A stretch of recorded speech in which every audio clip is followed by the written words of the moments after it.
So good evening, everybody, and thank you, Shangxin. I'm very fortunate to have a great job. I meet a lot of extraordinary entrepreneurs who've done amazing things. But if I think about that group, even in that good company, Jack Ma really stands out. Jack's a pioneer in the internet industry, and it's widely acknowledged that he started the first internet company in China back in 1995, a company called China Pages. And he competed with China Telecom, and then eventually partnered with China Telecom, and apparently very quickly after that he felt like the ant with the elephant. He quit.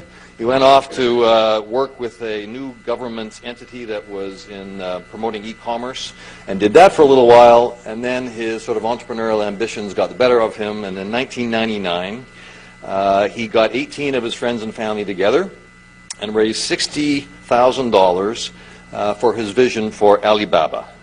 And he's been the leading sort of inspiration behind Alibaba, and I learned it's more than just Alibaba. There's a whole group ever since.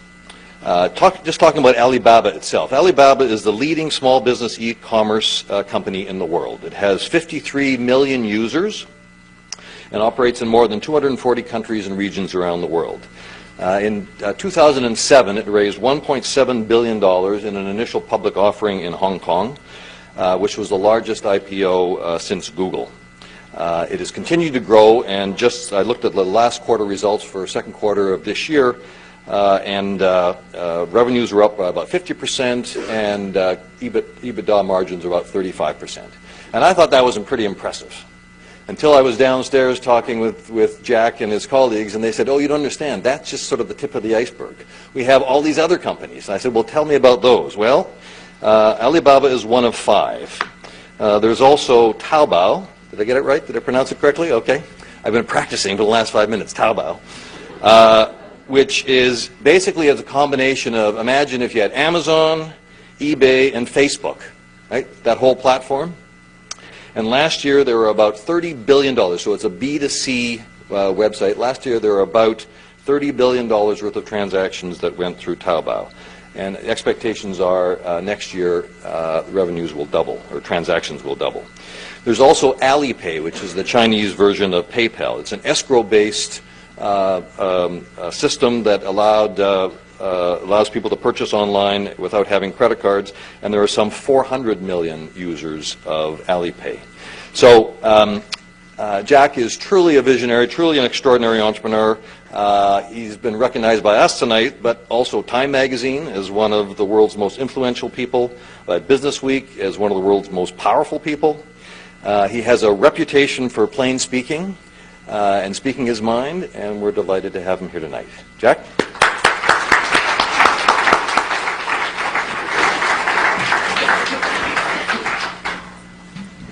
Thank you, Professor. It's my great honor to be here. So when I listen to the introduction, I'm a little bit confused whether it's talking to me as the most powerful people, influential people. And first, let me introduce myself. I'm 100% made in China, and I learned my English by myself when I was a kid. From most of the American tourists when they visit my city called Hangzhou. So 1970s, early 1970s, when a lot of foreign visitors visited the city. So every morning I got up early and become the tour guide for them for 9 years, a free guy, and they told me English, and I showed them around. And I learned not the language, I learned the culture. And I learned how to think differently, because everything I learned from my schools when I was a kid was different from the things I learned from the foreign tourists. Because my father and my school teachers told me that China was the richest country in the world, and we're going to liberate the world, and just like today's North Korea. And later I found out that was not true. So since then, I'm a little bit different from most of the Chinese. People say, Jack, you're different from the Chinese. But but American people look at me like a very typical Chinese. The Chinese look at me as like American people, because I understand the culture here. So I have never even one day trained in the States. but I learned a lot. I got my internet concept from the States. Well, first let me introduce you a little bit about the Alibaba Group. Alibaba was founded in 1999, 18 founders in my apartment, and just to have an idea, we believe internet is going to change China. Internet is booming. So nobody believed us. Everybody said, well, it's like, how can you do internet in China? Because China government, the censorship, and this and that, there's no reasons for us to survive. And today people say, Jack, you're a visionary. How could you tell e-commerce internet 10 years ago? And I said, I think it's like we are like a blind man riding on the back of blind tigers, just by accident. We focused, we make the thing happen, and today, from 18 people now, today we have more than 20,000 people. And we've grown from one company to 5 companies right now. The first company is called Alibaba.com. It is focused on small, medium-sized companies, helping small, medium-sized companies. We have over 38 million registered SMEs in China using our services. Outside China, we have more than 12 million SMEs using our services. So our business model, very simple. One side is China side, is a domestic trading. Anything you want to buy, anything you want to sell in China, you can use in the China website. It's like a marketplace, like eBay, but eBay is C2C, we are B2B. The Alibaba B2B, one is China domestic trading, the other is import-export. It's a marketplace for global purchasing, broker buying, and so it grows pretty healthy. We listed 3 years ago in the Hong Kong market, and we were very lucky because the day we were listed, the market was good, so our stock price grew from $13.5 to $40 without doing anything good, just to go up. And 3 months later, our stock from $40 to $3, and without doing anything bad, just up and down. And that was a rock and roll, and now the company is stabilized. We still focus on e-commerce, still focus on SMEs. But the second company, the other 4 companies are private companies. The other company which we own 100% is called Taobao.com, which you probably have, most Chinese people here have heard about it. It is much more influential than Alibaba.com in China. We have more than 300 million registered users. It starts with C2C, but 95% of the is from B2C. And 6 years ago, we started competing with eBay. eBay had a lot of money. At that time, their market cap was $80 billion. They came to China. They said, we'll compete with Alibaba. And we started the business from zero, and we got like 2 or 3% market share. Now we have 90% market share, which eBay had like a 2 or 3% market share. So Taobao is a combination of Amazon, eBay, and Google, and Facebook. It's a community online, and we have 43 million unique visitors visit the site, shopping every day, and we finish 8 million transactions per day. And logistically, last year, the package delivered on the whole China is 2 billion packages delivered on the road. We created 1.1 billion. So we like 55% of market share that is on the delivery. It's growing very fast, and we already have like 100% growth in the past 7 years, and we'll keep on having 100% this year. And the third company we have called Alipay, is like a PayPal. It's a very stupid model. 5 years ago, I thought it's so difficult to do transaction online because people don't trust each other. The banking system is so bad. The infrastructure of finance also bad.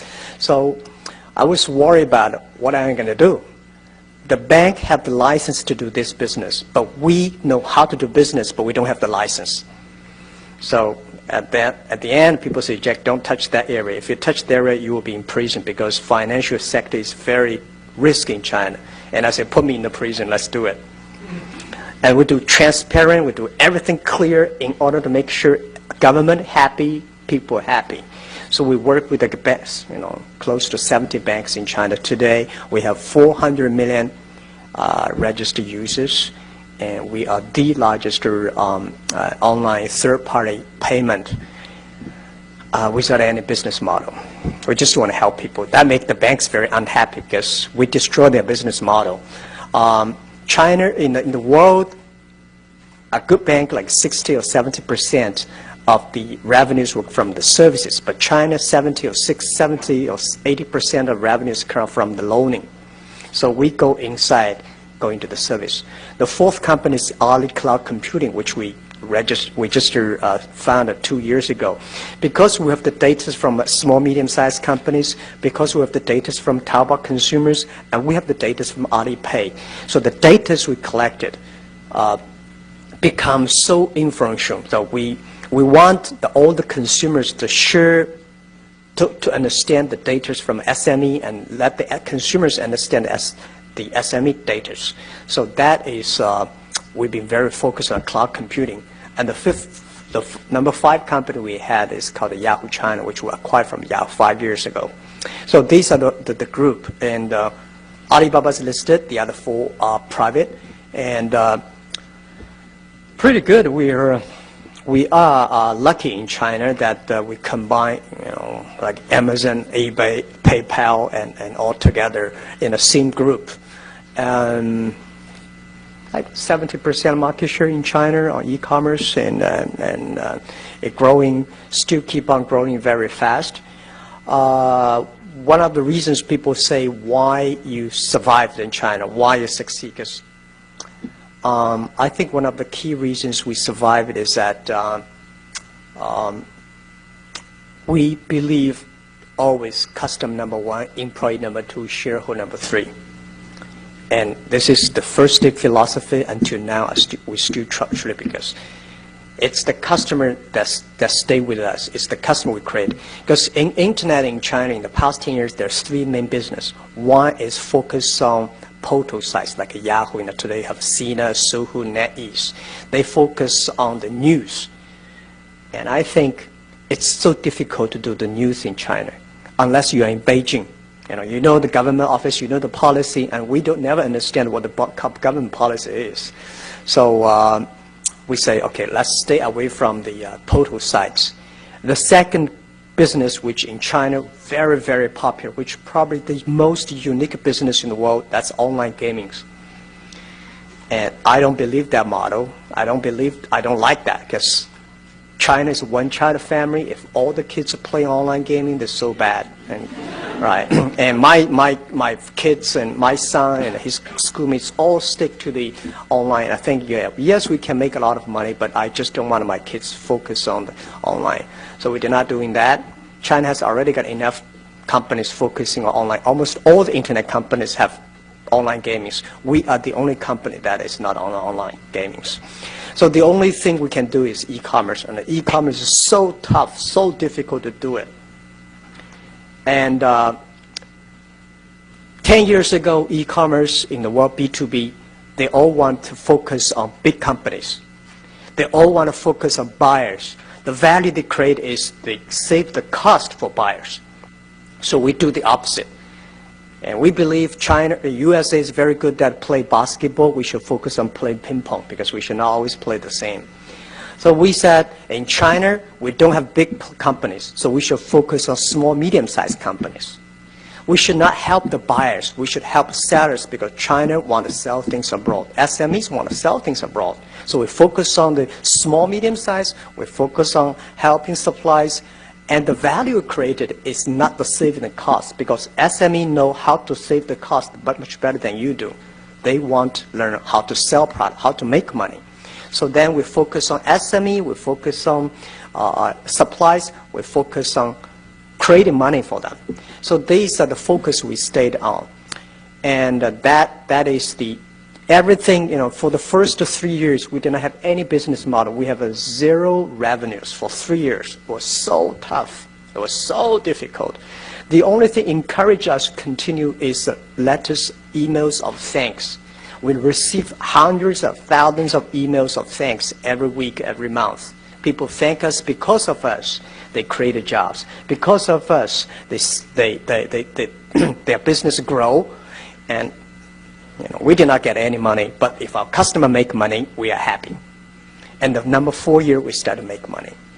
So the second thing is the employees. I believe, I'm not trained to be a high-tech guy. I hate high-tech. And my wife bought me an iPad. I still don't know how to use it. And I never use the PPT because I don't know how to do it. Every time I use it, something wrong with the PPT. So I don't know how to speak. So I'm trained to be a high school teacher. And I know nothing about technology. The only thing I can use in the computer is send and receive emails and browse. That's it. And I think that's enough, right? And 80% of the people in the world, like me, we hate technology. We want technology to work for us. We should not work for the technology. And so I was for the first 5 years, I was the quality controller of my website. I wanted making sure everything be easy, simple enough to use. Without reading any manual, a dumb clicker can get it. So when the engineers finished their product, they were so excited, something good, and they said, no, let me try it. If I cannot use it, just throw it rubbish, because 80% of people cannot use it. That make our site very popular, and that is the innovation of the colleagues, of the people. So I'm not knowing the technology, we hire the best technician. We do not know the finance, we hire the best. We respect, we work, and that really make the business grow. And the third thing is that I believe the shareholder number 3. We should respect shareholders, listen to them, but you have to do it in your own way. I remember when we come to IPO day in New York and in London, and all the Wall Street said, Jack, give us the shares. We were a long-term shareholder. When the market crashed, they are the first people who run away, and most of the not shareholders, we found most people, they are share stocker, stock exchange. They move very fast. So we think that we should listen to them, but we should do it in our own ways. That for 10 years, we focus on that. Always believe customer number 1, employee number 2, shareholder number 3. And and the third thing that people say China doing business is very important, is the guanxi, government relationship. That's too complicated. I don't buy that. I mean, those stupid companies focus on government relationships. And government relationship, is that important? Yes. I said the best way to do government relation is in love with them, don't marry them. Never ever do business with them. Right, but they respect them. Anything, for 10 years, we've been working with all the government officers and then tell them what is Alibaba, what is e-commerce, what is internet, because it's so new to any government. If you try to talk to them, not doing anything that is if they want to come to say, Jack, I give you a lot of money, please do this project for us. I said, no, I can introduce my friend to do business to you, but not to me, not us. That we focus on customers. And I think in China, doing business is a lot of fun. Competition is a great fun part of the business. We compete with eBay, we compete with China Telecom 10 years ago, and 15 years ago, and we compete with eBay, and later we compete with here and there. Compete is not a fun compete. Compete is a fun part of the business, and we're never scared for every competition. If Google come to China, we compete, but we respect. So the whole business today, we think China has a huge potential on e-commerce. E-commerce in the States, I believe, it is a dessert, but China become a main course because of infrastructure of doing business so bad. So internet, e-commerce become the infrastructure of China doing business. Just like 10, 20, 15 years ago, China, the infrastructure of telecommunication was so bad. And then the mobile phone suddenly take off. So today, we are facing the same opportunities. So what people say, Jack, then what is your business model for Alibaba Group? Fortunately, we have a business model for B2B, that is membership fee. We do not charge transaction fees. Why not transaction fees? Because membership fee, every SME understand. You try to making sure your customer understand what do you do, what value you created. And when you talk about transactions, the PE for Alibaba will grow, but the customer never understand. We want the customer understand. Forget about the Wall Street analyst. A lot of analysts write about us, but they never visited us. You just do like a 20 minutes phone call every quarter, and they can write a beautiful report. I mean, that's not us. We have to understand the business model. It should be simple, easy enough that the customer understand. And Taobao, no. Till now, we don't have a business model. We've been free. The first 3 years, we said we will be free for our customers for 3 years because we want to test, we want to try the business model. We were just about to charge number 4 year, and then we say, well, we only have 40 million users. Why not give another 2 years? So we give another 2 years free for 5 years, and we're just about to charge a financial crisis came and say, okay, then forget about another 2 years. So we've been 7 years without charging transaction fee, listing fee, online shop. But we started, charge a little bit advertising because we have more than 1 billion page views per day, because we have more than 40 million consumers visit the site. Little bit of transaction or little bit advertisement dollars already made Taobao very profitable. And I don't want to make a business model now, because Taobao is only 7 years old baby. I mean, we will wait for another 4, maybe 3 years.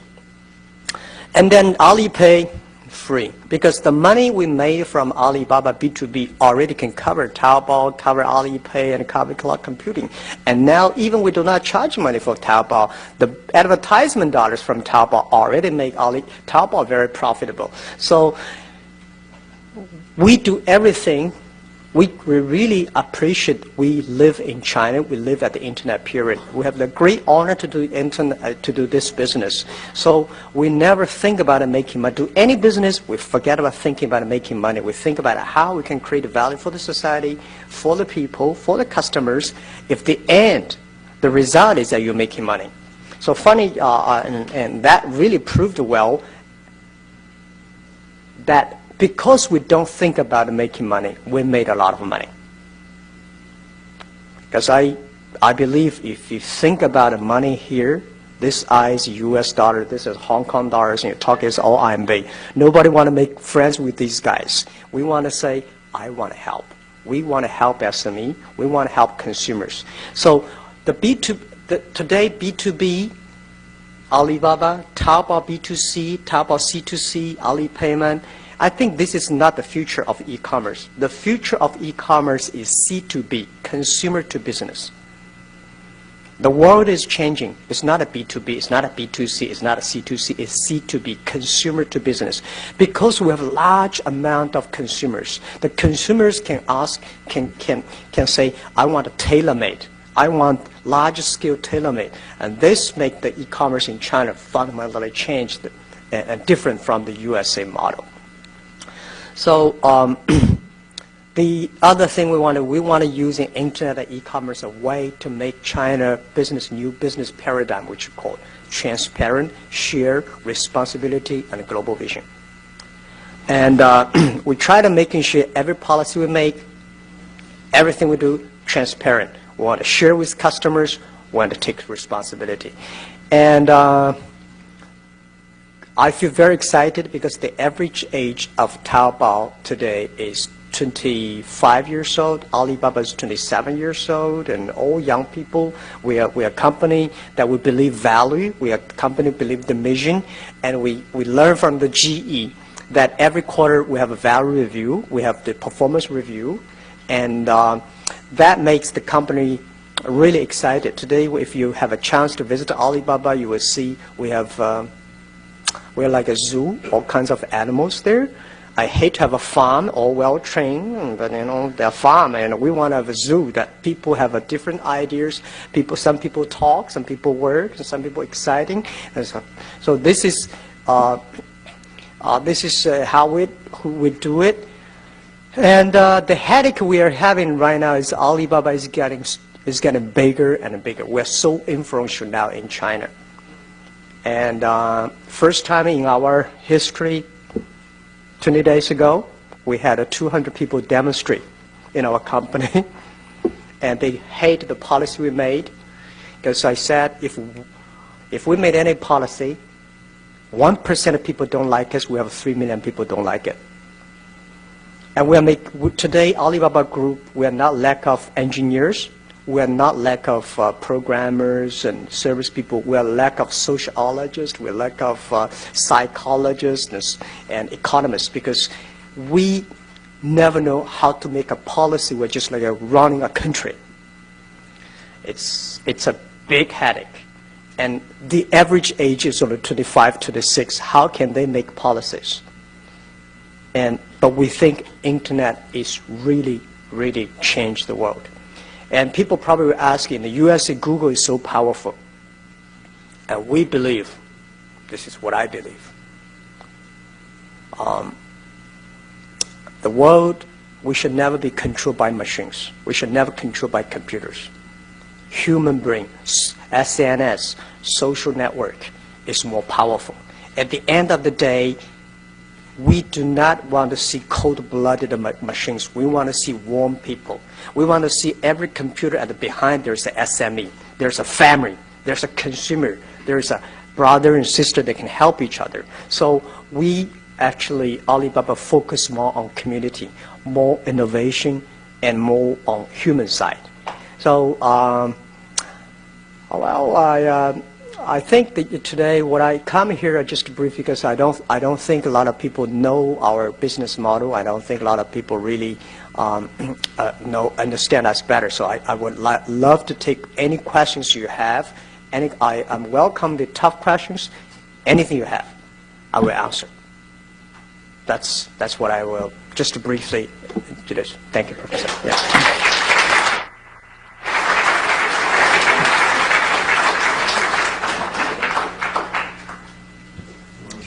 So we're going to make this very interactive, but I'm going to take moderator's prerogative and ask the first question. China's economic growth over the last 20 years has made it the envy of the world. In your opinion, to what extent has that been driven by the small and medium-sized enterprises that you serve? And to what extent has that growth been driven by large, formerly state-owned businesses or multinational companies? I think the credit should be taken by SMEs and private sectors, but unfortunately the credit is taken by SOEs, because I think the 10, 15 years ago, China was really good at the private sectors, which that is why we call reforming, economic reform, grow. Entrepreneurs and private sectors grow. But past 5 years, the SOE, state-owned business, grow so fast, and the private sector is going down. And I think next 5 years, it's the time again for private sectors. And from private sectors, SMEs, that's the key driver. And if China want to grow, if China want to grow, if China want to solve a lot of social responsibility, social problems, the SMEs are the key, because they create 90% of jobs and 90% of innovations. And do you have any way of thinking about the impact of Alibaba in terms of supporting the small and medium-sized sector, enterprise sector? Yeah, I think, as I said, we have more than 37 million SMEs using our services. Today, I think if you are SME, you must be using, if you are online, you must be our customers. I would not take credit that Alibaba really contribute a lot of China economy, but if Alibaba bankrupt, there will be probably 1 million SME bankrupt. So that is the inference behind. Well, then you can take credit for it, I would say. Okay, so we're going to open it up for questions. There's a mic in the back, and I think there's another one up front here. So who has a question for Jack? Sir? Jack, what do you think the opportunities are for Alibaba outside of China? Yeah, I think that we are already Indian, we are in Japan, and we are Korea, and we are also in the States. But the opportunity for Alibaba going out anywhere, if you want to promote SMEs, if they're SMEs, we're there. I think today we survive not because we're smart, not because we are good at technology. We understand SME. We believe SMEs, and if you believe your customers and help them grow, and they will grow. So we think we will expect also the Taobao, Alipay, cloud computings. And I think the next 5 years, we don't want to go global for global. We think that only when we create values, if we create values for SME, if we create more SMEs in the local country, then we will be there. So we are pretty confident that e-commerce in China, next 3 years will grow from consumer-related e-commerce to business-related e-commerce. That is next 3-5 years, the trend. But it's happening organically for you too, isn't it? Because you are finding people all over the world that are using the Alibaba platform. Yeah. You know, one of the reasons why we choose the name Alibaba, we can choose another Chinese name, but we choose Alibaba because we believe that global vision, local win. And we believe that internet at the first day, it should be globalized. But Alibaba is not, we say Alibaba is not a Chinese company. It's happened to be found in China. And we are growing pretty aggressively. And I never been to a lot of countries, but we have so many customers around. I went to Peru last month, and I was so excited about so many Peruvian SMEs using our sites. And some customers, look at me like burst into tears. So thank us. So I said, I'm sorry, I did nothing. We're just a platform, right? Yeah. So we are going there. Yeah. But I thought Alibaba was 1,000 thieves. Is that the image you wanted to? No, Alibaba 40 thieves. Well, actually, that's the story, Alibaba 40 thieves. People always believe Alibaba is a thief. No, Alibaba and 40 thieves. 40 thieves are a bad guy. Alibaba is a good guy. Okay. I'm glad we got that straightened away. Sir. Thank you so much for coming in to speak to the Columbia community, Jack. Sort of a question for you regarding Google. What advice would you have for them to succeed in China? Who? Google. Google. Okay.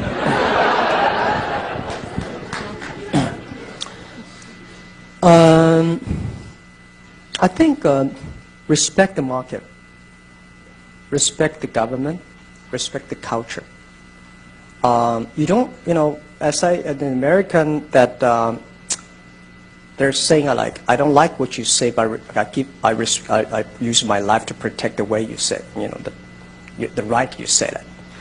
Come to China, I think we have to be, as a business, it's not Google is tough. It's tough for every business. Alibaba is also tough to do in China.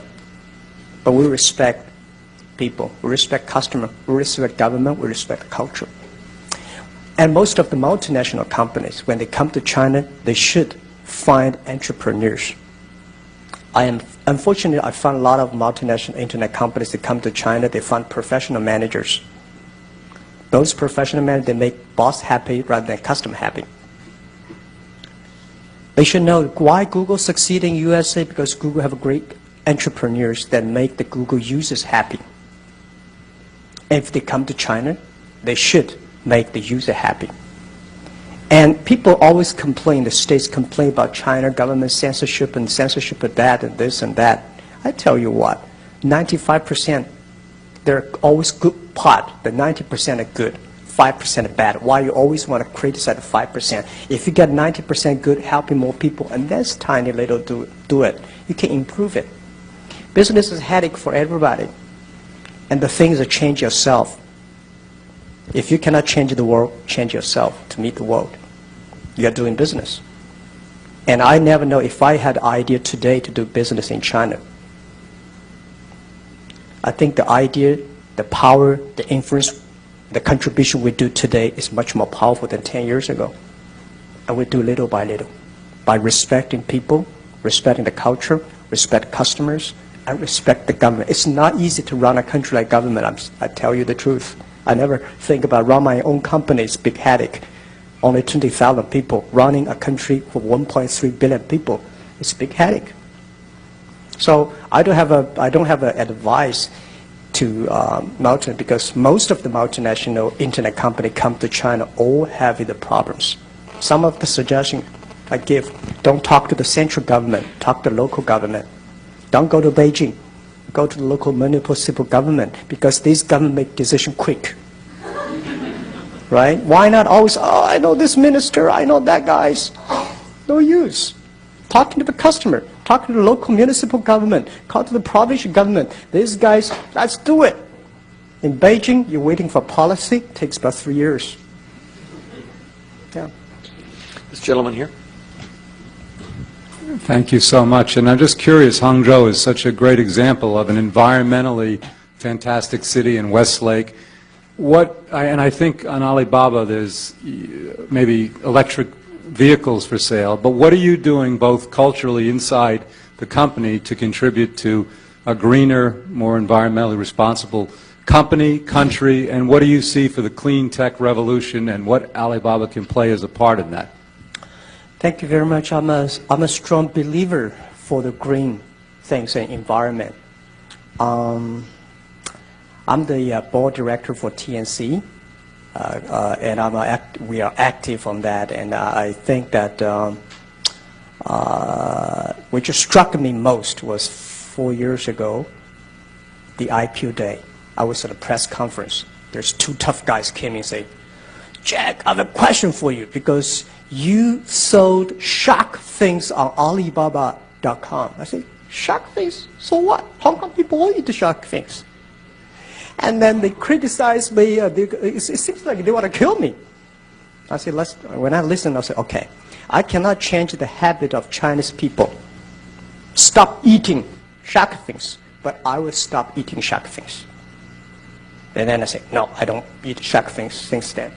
Then I started to realize what happened with the shark things. The more I studied inside, we said, oh my God, we killed so many sharks, which really make the ocean life bad. And then 3 years ago, I lost 2 employees. They're only 20s, all because of cancer. And I told we discussed with among employees, the environment is in such a bad situation. Every family, every people, I ask, do you have a relative that have cancer? All of them say, yes, I do. So what's wrong with the economy? What's wrong with our environment?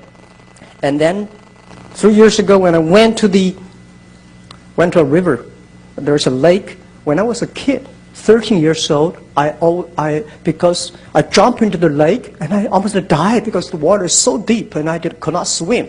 Today, when the same lake, the water was here. And I was shocked. We were all shocked. So I showed the pictures, talked to the employee, and we become a company that believe in that. Because we are the people, most of the people in our company born in 1980s and 90s. So we contributed 0.3% of the revenues of Alibaba Group on water protection and tree plantation. And we believe green tech is the future. If China does not pay attention to the environment, we are killing our kids.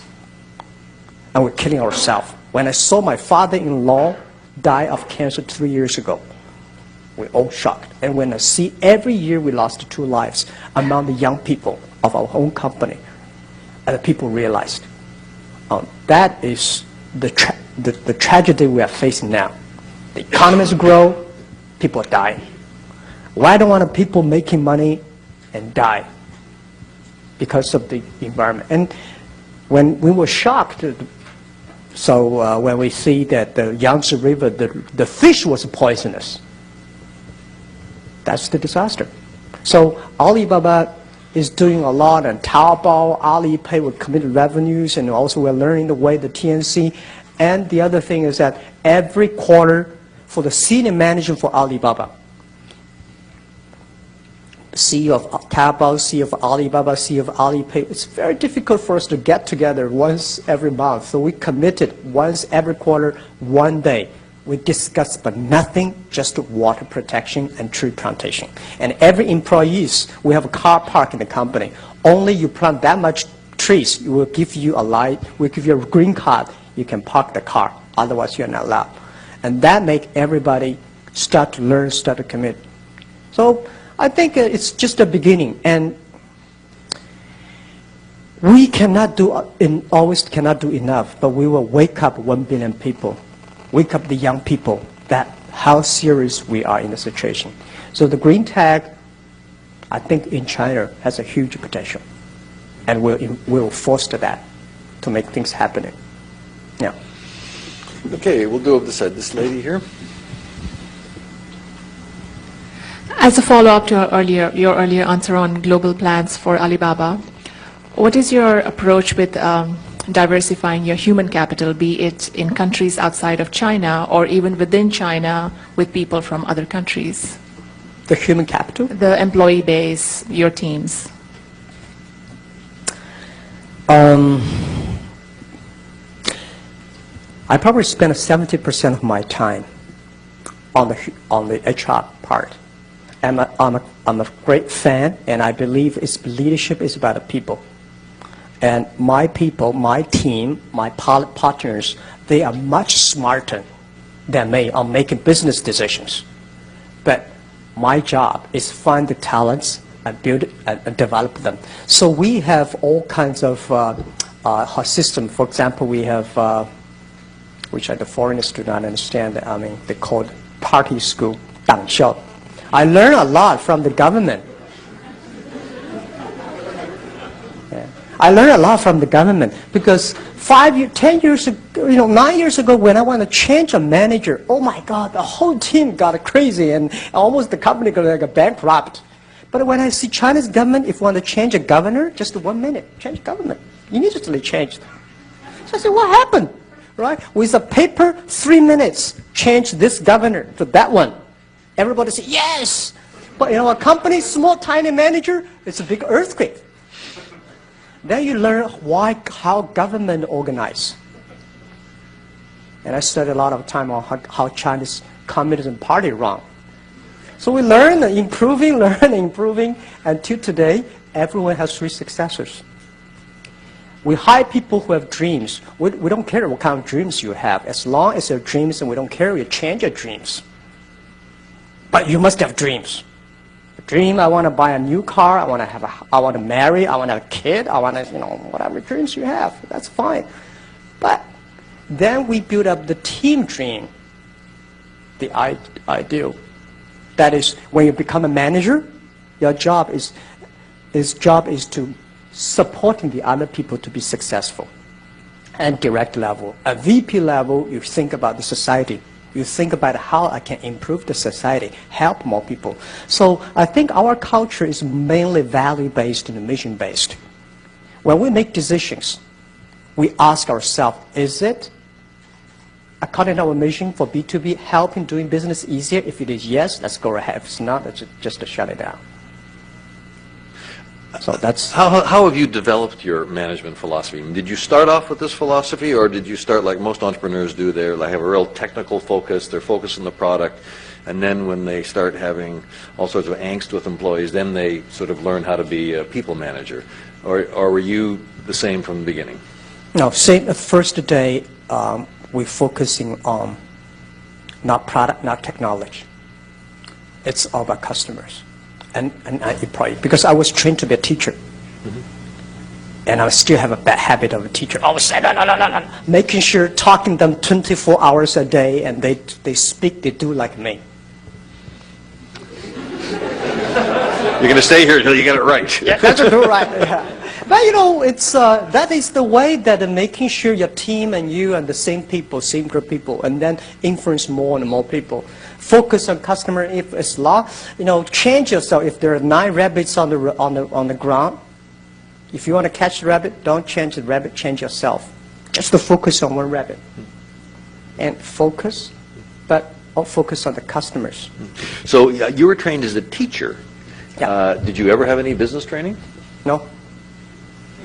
I was rejected by all your beautiful business schools for 10. I'm telling you the truth. Do you think you get an honorary degree for this man? Yeah. And you've not felt a need for that. You've learned on the job. I learned on the jobs, and we are building up a China entrepreneur school now. When I retire in a few years, I'm retired. That's just I give up the current jobs. I'm going to focusing fully 100% on helping the entrepreneurs in China. So I'm going to ask you a question that I get asked all the time: is can you make entrepreneurs? I don't know whether you can make, but you can find entrepreneurs. Find these guys, train them, give them opportunity, and encourage them. If you are a good business leader, Your first job is find those people who have talents, become the entrepreneur, and help them, and train them, and develop them. That's like if you're an entrepreneur, you walk on the street for 3 days, if you still cannot find a business opportunity, just to forget about it. If you come to Taobao or Alibaba for 5 hours, you don't know what is the business opportunity, just to forget about entrepreneur. Right? If you're sitting with a team, talking to them, I think, 1 month or 2 months, you will find this guy could be that guy, could be that guy, and then train them. I don't know how whether you can. But you want them all to be entrepreneurs, or don't you want some worker bees? No. It's impossible to make it all of them. Some people, but you can find who are the leader. Among the 7 people, I would say, if you put, it's a social study, which I strongly believe that. If you catch 6 people and put them in the room, watch them for 2 hours, one of them will be a leader. If you catch 7 people in the room and put them in 2 hours, and you will find one of them is a terrible guy, is an asshole. And that is, which I think sometimes it's you yourself. That all happens. And then our job is to find out the talents, find out the leadership, and find out the bad guy, and take that out and move into train. Yeah. And I think, unfortunately, most of the professors cannot tell. I'm sorry. I got a lot of those asshole guys in my class. What I do is that those people who succeed never know why they succeed. Those people know how to succeed, they will never succeed. I find a lot of things funny. A professor came to the company and telling, that's that. Yes, you're right. But if they want to open noodle shop, they're bankrupt. We guys move ahead and we made a lot of things, but we don't know how to tell why we succeed. We don't know. I find a lot of people that, not necessarily all the professors do not tell, right? Most of the professors.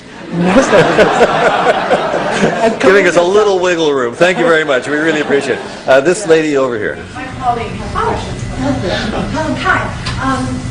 You mentioned that the growth of small to medium-sized enterprises are going to be the future of China. Yeah. Would you help us understand the profile of them? I'm going to assume that the majority. That the majority of them are family-owned, yeah. That the majority of them are located along the eastern seaboard. Would you be able to help us with a couple of, again, large characteristics? Okay. For SMEs, mostly family-owned, that's right. And most people, like schoolmates and classmates and like 5, 10 people, and no more than 30 people. I like the team. The best SME usually around 20 people. And when you talk about 100 and 200, that is me. So what I think that most of the Alibaba customers are like people like 30 people. These are the people, they have a manager does everything. And they need to train. For SME, the first stage is to survive. The only strategy is to survive. The only surviving strategy is sell things out. And the second stage, which we call develop, is that manage leadership, manage people, right? And the third stage is finance. There are 3 stages. So we focus on the surviving stages, which help SMEs to sell people, to sell things. If you have a 30 people business, usually SME does not have technology. Do not think about SMEs as like a Silicon Valley technology company. Most of SMEs, 30 people, they probably have 20 people, they are salespeople. If you go to Shenzhen, Guangdong, there's a van, small van of 20 people of them. You ask them out, how many people are sales? 19 of them are sales. And 1 is a driver. They are everywhere. And that driver is also sales, right? So these are which I mean tiny SMEs. And focusing on them. And these, because there was tiny team, most of the greatest companies, Google, eBay, Microsoft, they all come after a garage. And these are the innovation of any country. That's the engine of the future. And I strongly believe that we give them more opportunity. We should support them. And we should give them, it's not technology. It's not the tax. It gives them talents, training. Give them understanding. Buy things from them. Support them. That will really great. That will grow. So 30 people around.